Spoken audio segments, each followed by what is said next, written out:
Низа причини последниве години ги доведоа цените на новите возила до небески височини. Најпрво во тоа беа новите технологии наменети за намалување на емисиите, потоа ковид неизвестноста, засега да се обвинуваат нарушените синџири во снабдување и високите цени на суровините и енергијата. Но дури и во богатите земји сметаат дека автомобилите премногу поскапеа. За колку кажува студијата на АДАК, во која се наведува дека за 5 години автомобилите поскапеле во просек за цели 44%.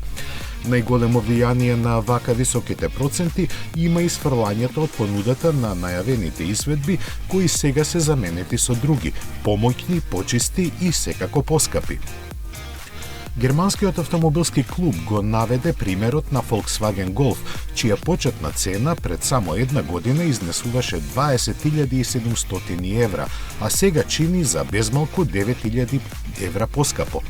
За оние кои бараат пристапен и доверлив нов автомобил, слаба утеха е тоа што место 90 има 130 конски сили. Дека е слично и кај другите марки покажува примерот на Fiat, кој ги изголеми своите цени дури и повеќе. Така за основниот типо, кој беше достапен за 17.500 евра, сега во Германија ќе треба да се избројат цели 11.000 евра плюс, што италијанците го оправдаат со хибридните технологии.